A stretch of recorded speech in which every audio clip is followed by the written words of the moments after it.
नमस्कार साथियों, मैं AK मलिक स्वागत करता हूं आपका गुरुकुल से और 60 में। अभी QIP का नेक्स्ट पॉइंट आप डिस्कस करेंगे।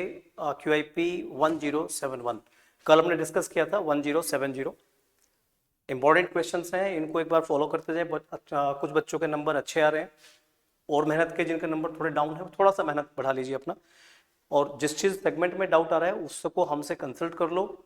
आपको कैसे उनमें मार्क्स गेन करने हैं ये हम आपको बता देंगे, तो मिल लीजिए आराम से। अच्छे कर रहे हैं, थोड़ा सा और बेहतर करने की कोशिश कीजिए। देखिए, जैसे क्वेश्चन है आपका, इसमें पूछ रहा है कि यहाँ पर आपको एक पार्ट है, इस पार्ट में किस में एरर है वो बताना है। तो एरर के लिए बहुत आसान पॉइंट होता है, आप समझते जाइए। जैसे उसने बोला देयर आर, आर किसके लिए बोला है? आर बोला है 8 प्लैनेट्स के लिए। तो प्लैनेट्स कितने टोटल? 8 है, तो 8 है तो प्लूरल वर्ब आएगी are.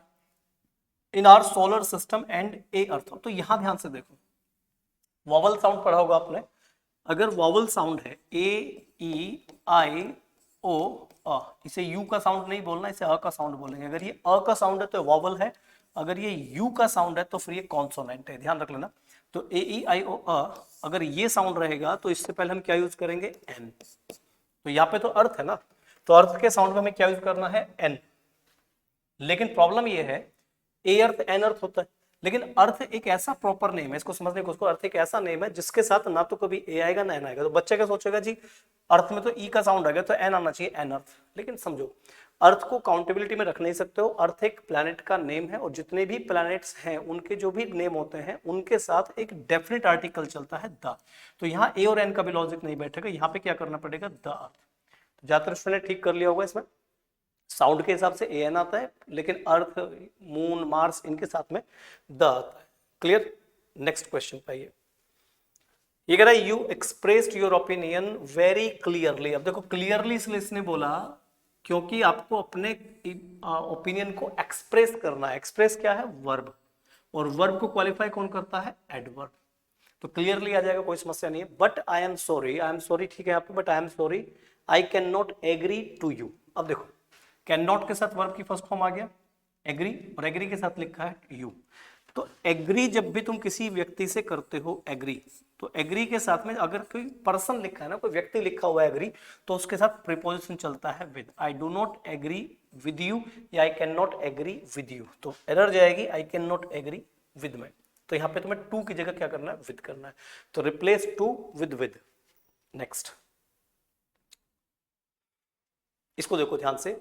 It is my custom to get up early in the morning. Custom का मतलब आपने सुना होगा, कस्टम एक प्रथा, रिवाज, हैबिट्स को बोलते हैं। लेकिन हैबिट और कस्टम में फर्क होता है, इसको समझना ध्यान से। ये जो कस्टम वर्ड होता है ना बच्चों, कस्टम का मतलब होता है परंपराएं। एक सोसाइटी की होती है, एक पूरे समाज की होती है। जैसे हम हिंदू हैं तो हिंदुओं की अपनी कुछ परंपराएं होंगी, तो एक पूरी जाति की, एक किसी कल्चर की जो उसकी अपनी प्रथाएं होती हैं, परंपराएं होती हैं, उन्हें बोला जाता है कस्टम। तो कस्टम एक पूरे एक हॉल के लिए यूज किया जाता है, ऐसे हॉल के लिए आता है। जैसे इंडियंस का अपना कस्टम है, जैसे हम लोगों के यहाँ पर सुबह को ब्रेकफास्ट में रोटियां खा लेते हैं, किसी के यहाँ पे ब्रेकफास्ट में फल खा लेते हैं। ये उनकी रिवाज चले आ रहे हैं पर्टिकुलर क्षेत्रों के। तो एक बड़े एरिया का क्या होता है? कस्टम। लेकिन इंडिविजुअल पर्सन का कस्टम नहीं होता है, इंडिविजुअल पर्सन की हैबिट होती है। It is my habit to get up early in the morning, ये मेरी आदत है सुबह को जल्दी उठना। कस्टम पूरा एक जाति का चलेगा, एक पूरा रेस का चलता है कस्टम, और हैबिट किसी एक इंडिविजुअल पर्सन की होती है। ध्यान रखना, कस्टम और हैबिट में फर्क है। नेक्स्ट, आई एम इन ए हरी। ये ध्यान रखिएगा, हरी के साथ फ्रेज यही बनती है, इन ए हरी। कई बार एग्जामिनर ने क्या किया, इन हरी लिख दिया, तो इन हरी नहीं यूज करना, इन ए हरी। कंफर्म है, इन ए हरी ही आएगा। तो I am in A Hari so I will see you tomorrow. तो वो पूछ रहा है टुमारो की स्पेलिंग, इससे आसान स्पेलिंग मुझे नहीं लगता कोई जल्दी से पूछेगा, पर ये भी एग्जाम्स में है इस तरह के क्वेश्चंस भी। तो कौन सा होगा? देखो ध्यान से चेक करो कौन सा करेक्ट होगा। तो मेरे हिसाब से यार ये तो सभी को करेक्ट करना चाहिए। इसमें जो करेक्शन जाएगा, जो करेक्ट ऑप्शन होगा वो जो होगा आपका TOMORROW, टुमारो। इसमें तो कोई ज्यादा सरदर्दी नहीं है। नेक्स्ट आइए, if it is Sunny tomorrow. अब एक चीज और देखो, कितना आसान उसने किया।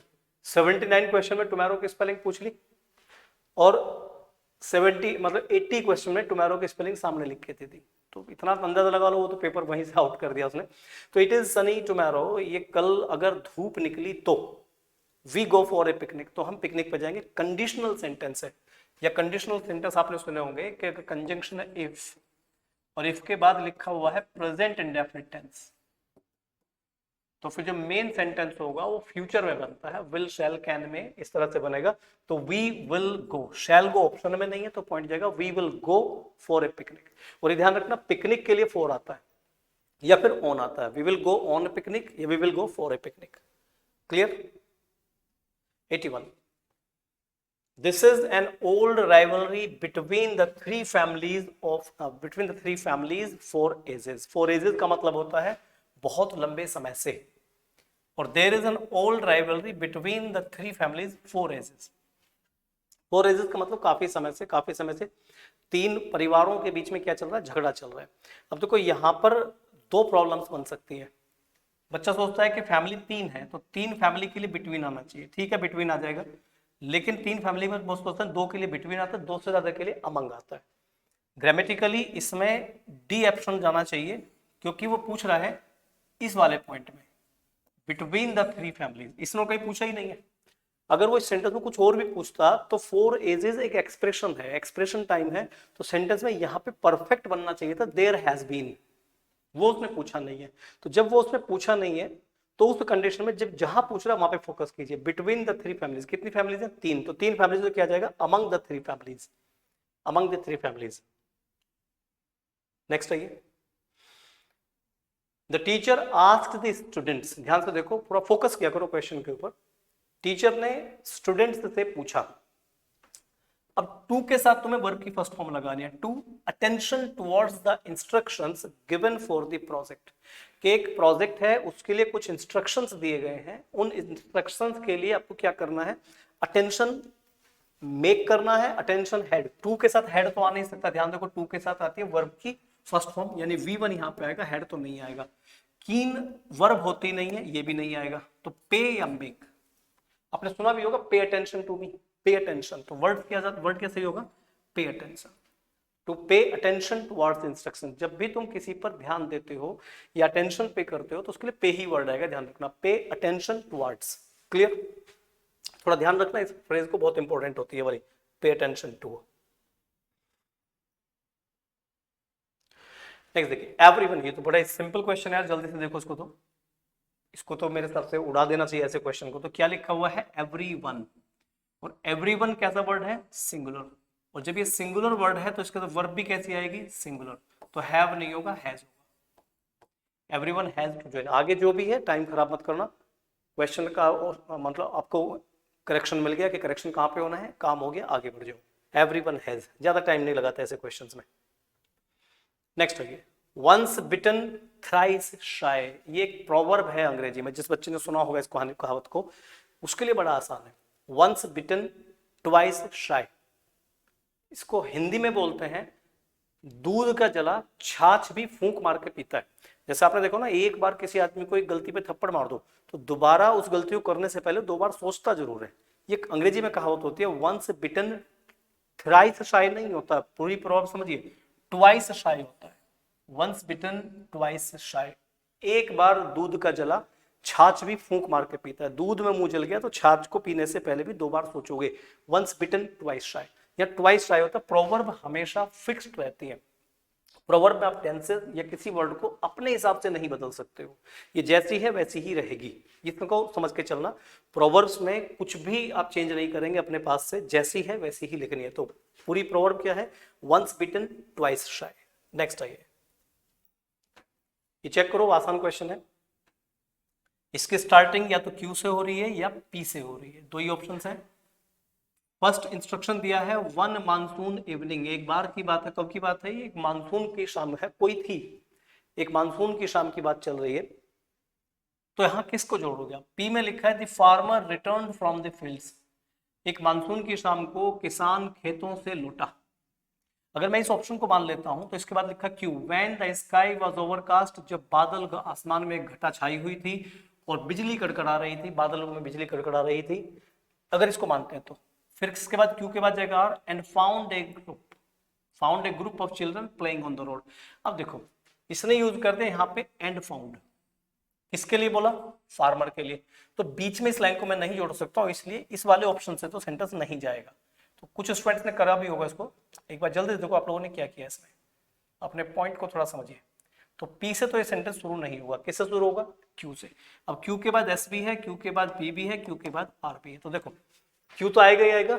वो कह रहा है कि वन मानसून इवनिंग, एक मानसून की शाम को, कौन सी शाम थी, इसी को एक्सप्लेन कर रहे हैं। When the sky was overcast and threatening clouds, जब आसमान में बादल छाए हुए थे और बिजली कड़कड़ा रही थी, तब की बात कर रहे हैं। उस समय, फिर आपका एक फ्रेज पूरा हो गया, एक एक्सप्लेनेशन आपने दे दिया। मानसून की शाम को जब बादल कड़कड़ा रहे थे, बिजली कड़कड़ा रही थी, तब क्या हुआ था।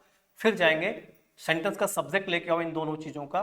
The farmer return from the fields, किसान खेतों से लौटा, and found a group of children playing on the road, और उसने देखा कि बच्चे खेल रहे थे। लेकिन यहां पर एक वर्ड है पी के बाद, नेचुरल सी बात है, पी के बाद क्या आना है? एस आना है। पी के बाद, सॉरी, हाँ, क्यू के बाद पी आ गया, कंफर्म है, क्यू के बाद पी आ जाएगा। अब पी के बाद आर या एस। अब ये जो एस वर्ड है ना, ये आपको दिक्कत करेगा। A little earlier than usual, यानी कि रेगुलर वर्क में जो आप काम करते थे उससे थोड़ा पहले। तो यहां इस वर्ड को देखो, ये दोनों काम किसान के हैं। किसान खेतों से लौटा, किसान ने बच्चों को देखा, लेकिन रेगुलर टाइमिंग से थोड़ा पहले। तो रेगुलर टाइमिंग से थोड़ा पहले ये किसके साथ जाएगा? चेक करो, ये वर्ड जाएगा आपका कहां पे? पी के साथ में। देखो क्यों जाएगा। उसने कहा कि एक मानसून की इवनिंग थी, हुआ क्या कि when the sky was overcast, जब बादल आसमान में छाए हुए थे, बिजली कड़कड़ा रही थी, तो एक किसान खेतों से लौटा अपने रेगुलर टाइम से थोड़ा पहले, क्योंकि बिजली कड़कड़ा गई। अब बिजली कड़कड़ा गई तो खेत में क्यों खड़ा रहेगा किसान? तो जिस टाइम पर वो शाम को आता है उस समय से थोड़ा पहले वो चल दिया, क्योंकि उसमें बिजली कड़कड़ा गई। तो लॉजिक समझ जाएंगे ना। तो ये जो एस जाएगा किसके साथ जाएगा? पी के साथ में। तो यहाँ जो अप्रोप्रिएट वर्ड है वो जाएगा आपका B option, Q P S R. और फिर उसने कुछ बच्चों को ग्राउंड पे खेलते हुए देखा, सड़क पे खेलते हुए देखा। तो समझ गए, एक मानसून की इवनिंग थी जब बिजली कड़कड़ा रही थी आसमान में, तो किसान अपने खेतों से लौटा रेगुलर समय से थोड़ा पहले, और रास्ते में उसने कुछ बच्चे खेलते हुए देखे। क्लियर? नेक्स्ट आइए, ये भी है। It must not be imagined, ये कल्पना भी नहीं की जा सकती। It must not be imagined, क्या कल्पना नहीं की जा सकती? अब इसके साथ में इज तो जोड़ नहीं सकते हैं, तो क्यू का ऑप्शन ही नहीं है कोई भी। आर में लिखा है एज सम वुड से, और पी में लिखा है दैट ए वॉकिंग टूर। तो ये कल्पना नहीं की जा सकती कि, किसी चीज के बारे में तो एक्सप्लेन करोगे ना, किसके बारे में कर रहे हैं? एक वॉकिंग टूर के बारे में, दैट ए वॉकिंग टूर। अब देखो इसके बाद यहाँ कॉमा आ गया, फिर यहां कॉमा आ गया, तो फिर पी के बाद आर फ्रेज को जोड़ दीजिए। पी के बाद आर जाएगा ये वाला ऑप्शन, कि घूमना फिरना, घूमना फिरना जो अक्सर लोग कहते हैं, एज सम वुड से, कुछ लोग ऐसा कहेंगे कि जो वॉकिंग टूर है इज मेयरली ए बेटर और वर्स वे, या तो वो अच्छा या बुरा तरीका होता है ऑफ सीइंग द कंट्री, एक देश को जानने का। कि देश को जानना है तो देश में घूमना शुरू कर दीजिए। कुछ लोग आपसे कहेंगे कि देश को जानने के लिए देश में घूमना फिरना एक अच्छा तरीका होता है। तो यहां जो पॉइंट जाएगा, it must not be imagined that A walking tour, जैसे कि अक्सर लोग कहते हैं एज सम वुड से, वो क्या है? इज मेयरली ए बेटर और worse way of seeing the country. Second option correct होगा। क्लियर? नेक्स्ट आते हैं, और इनको थोड़ा जल्दी जल्दी किया करो। अब ये देखो, ये इडियम है, critical work is to read between the lines. इसको ध्यान से देखिए, उसने कहा क्या कहा? Read between the lines.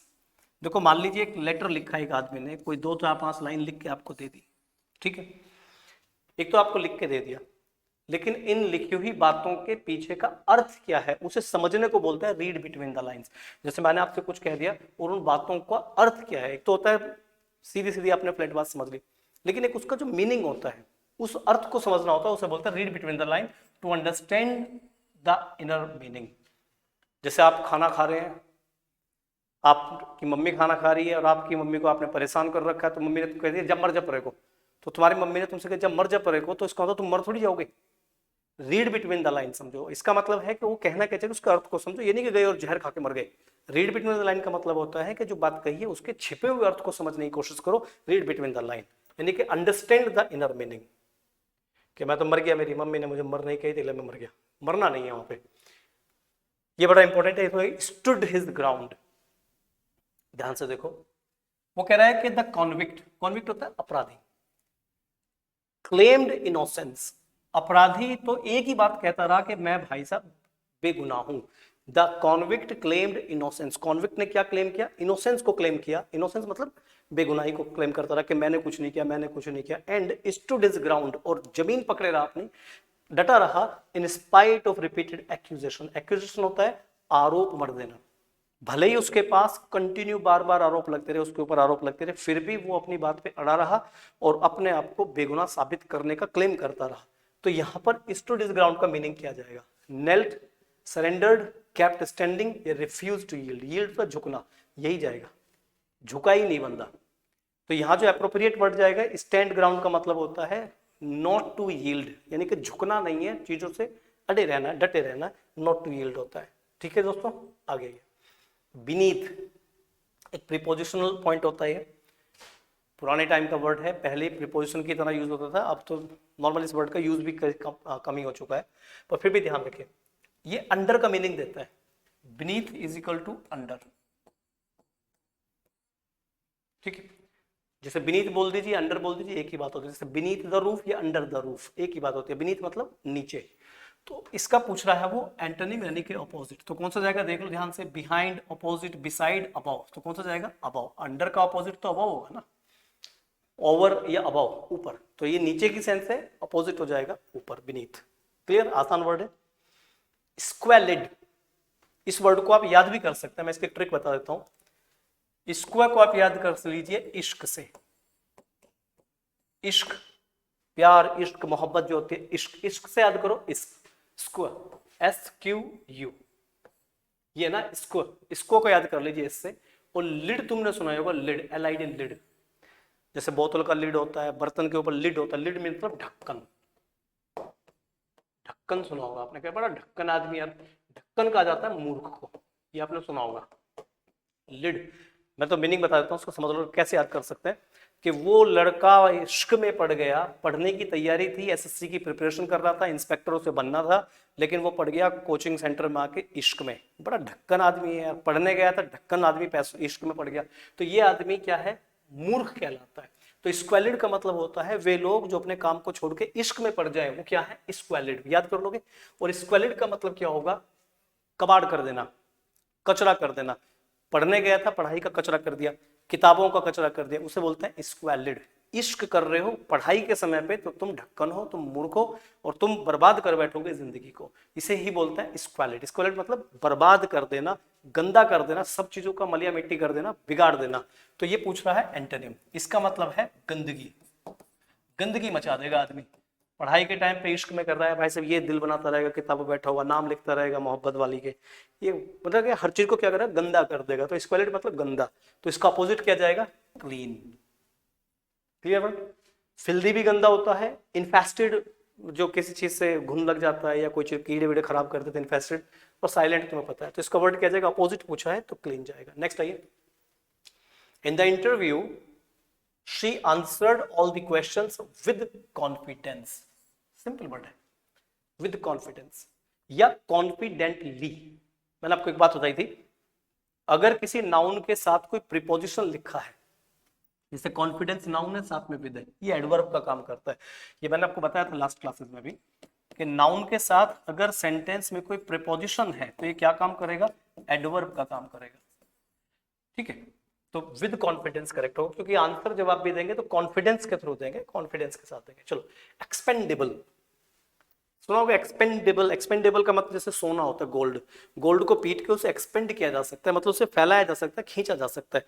तो वो चीज जिसको हम खींच सकते हैं वो चीज होती है एक्सपेंडेबल, जिसे खींचा जा सकता है, एक्सपेंडेबल। तो एक्सपेंडेबल वही तो खींचेगा जो लचीला होगा। लोहे को बहुत ज्यादा एक्सपेंड नहीं कर सकते, सोने को कर सकते हैं। सोना क्या है? फ्लैक्सीबल है, वो आसानी से खिंच जाता है, तो इसे बोलते हैं फ्लैक्सीबल। इसका सिनोनिम पूछा ना, देखो एक्सपेंडेबल का क्या जाएगा? फ्लैक्सीबल। बाकी सब चीजें नहीं होगी, रिजिड तो कठोर हो जाता है, तो कठोर चीजों को हम एक्सपेंड नहीं कर सकते हैं, रेसिस्टेंट नहीं कर सकते हैं, ठीक है ना। तो वर्ड क्या जाएगा? फ्लैक्सीबल। नेक्स्ट आइए, हाँ, कैन प्रूव फैटल, वो कह रहा है कि ये चीज घातक साबित हो सकती है। इनमें से कोई सी एक चीज है जो घातक साबित हो सकती है, कब? व्हेन ऑपरेटिंग कॉम्प्लिकेटेड मशीनरी, जब बहुत खतरनाक सी मशीन पे काम किया जा रहा हो तो ये चीजें खतरनाक और घातक साबित हो सकती हैं। कौन सी चीज? थकान, नर्वसनेस, लापरवाही या डिस्टरबेंस। आप एक मशीन पे काम कर रहे हैं, बिजली का काम कर रहे हैं, तो उसमें से कौन सी चीज खतरनाक है? थकान खतरनाक है तुम्हारे लिए, वहां पे नर्वस हो जाना खतरनाक है, नेग्लिजेंस खतरनाक है, डिस्टरबेंस। आंसर मिल जाएगा कौन सा? नेग्लिजेंस। लापरवाही खतरनाक हो जाएगी कि नंगे पैर खड़े हैं, तार मुंह से खींच रहे हैं, ऊपर से करंट आ गया, बस चिपक गया। लापरवाही नहीं करनी है। क्लियर? अगला क्वेश्चन, उड़ा दो इस क्वेश्चन को। तो मैं तो कहता हूँ नरेशन और वॉइसेस को तो उड़ा दिया करो। देखो सैड टू लिखा है, सारों में टोल्ड कर दिया, कोई सरदर्दी नहीं है, सारे कॉमन है। My mother told me, my mother told me, my mother told me, my mother told me, कुछ दिक्कत ही नहीं है। दैट दैट दैट सब पे दैट है। अब देखो इसमें आर लिखा है, इसमें वाज लिखा है, एम लिखा है, वर लिखा है। पहली बात तो यही देख लो, ये पास्ट में है तो ये भी पास्ट होगा, तो ना तो ए ऑप्शन जाएगा ना सी ऑप्शन जाएगा। क्लियर है? अब इन दोनों ऑप्शन में वाज है, एक में वर है, यहाँ पे आई है, यहाँ पे यू है। बस ये देख लो किसने कहा। मदर ने मुझसे कहा कि तू लेट हो गया, तू मतलब मैं, तो उस कंडीशन में आई जाएगा, बी ऑप्शन बनेगा, डी भी नहीं बनेगा। क्लियर? ठीक है भाई, नेक्स्ट आइए, देखा करो ध्यान से क्वेश्चन में। He was given some money, अब इसको देखो, बाय हिज ब्रदर, तो हिज ब्रदर है, वाज गिवन है, पैसिव वॉइस से एक्टिव बनाना है। तो देखो ये पास्ट टेंस में है, तो जब पास्ट टेंस में है तो एक्टिव भी तो पास्ट रहेगा ना भाई इसका। तो ये हैज आ गया, नहीं बन सकता। ये पास्ट है, गेव बन सकता है, गेव पास्ट है, बन सकता है, गिव्स नहीं बनेगा। इन दोनों में चेक करो, तो या तो गेव आएगा या ये वाला गेव आएगा। अब देखो यहाँ पे क्या है, ही सब्जेक्ट है, इसका क्या बनाएंगे? ऑब्जेक्ट। अब इस सेंटेंस में ही को ही रख लिया गया, ठीक है ना। और जबकि होना क्या था, जो हिज मनी है, सॉरी जो हिज ब्रदर है, इसको हम सब्जेक्ट बनाएंगे, ही को ऑब्जेक्ट बनाएंगे। तो हिज ब्रदर सब्जेक्ट बना हुआ यहाँ पे, बाय हिम नहीं लिखा, वो एक अलग पॉइंट ऑफ व्यू है, नहीं लिखा नहीं लिखा, लेकिन आना था बाय हिम, नहीं लिखो पढ़े कोई फर्क नहीं पड़ता, लेकिन ये सब्जेक्ट, ये वर्ब का सेकंड फॉर्म, ठीक है। His brother gave him some money, sentence बन जाएगा, आपका जाएगा सेकंड ऑप्शन। नेक्स्ट,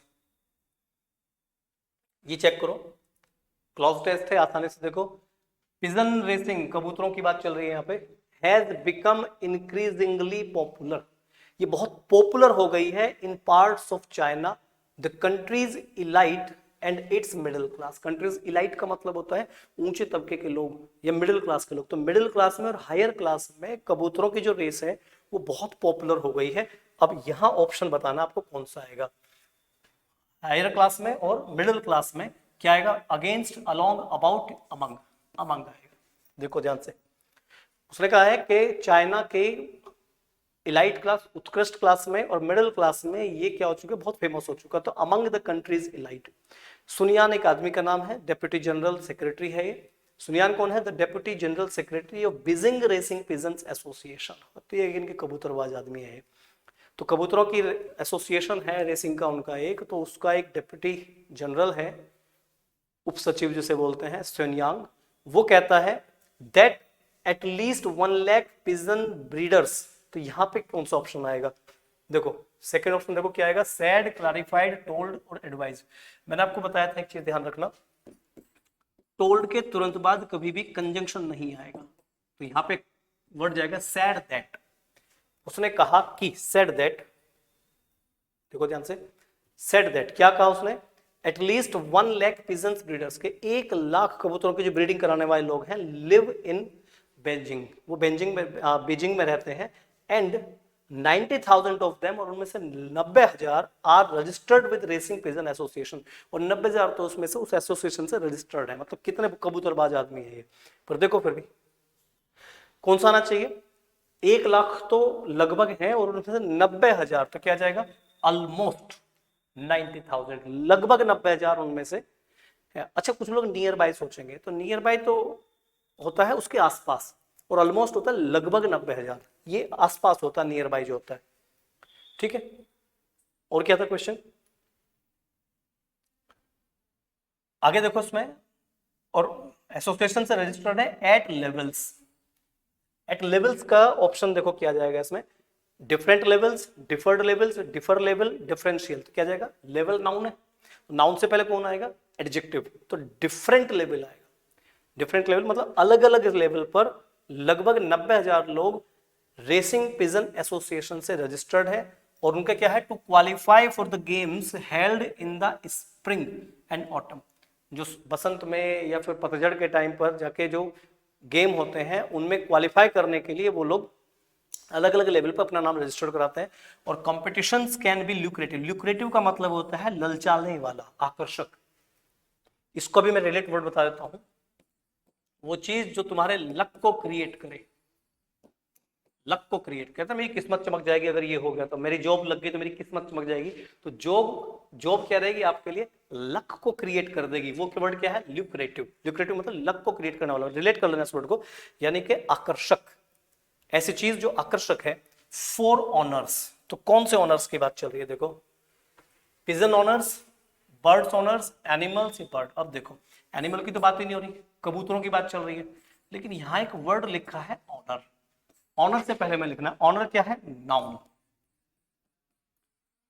और नाउन से पहले क्या आता है, एडजेक्टिव। तो पिजन में अगर एस नहीं होता या बर्ड में यहां पे एस नहीं होता, दोनों सही हो जाते। तो ये दोनों वर्ड यहां पे सही नहीं होंगे, वर्ड जाएगा बर्ड ऑनर। तो ये जो पॉइंट लिखा हुआ है यहाँ पे चेक कर लो ध्यान से, for bird owners with some prizes amounting of 10 to tens of thousands of dollars, leave said in etcetera etcetera, जो भी है। आपका आंसर यहाँ तक मिल गया, यहाँ से आगे पढ़ने की जरूरत ही नहीं है फिर। ठीक है दोस्तों, अब नेक्स्ट क्लास में नेक्स्ट QIP के साथ मिलूंगा मैं आपसे। थैंक यू, नमस्कार।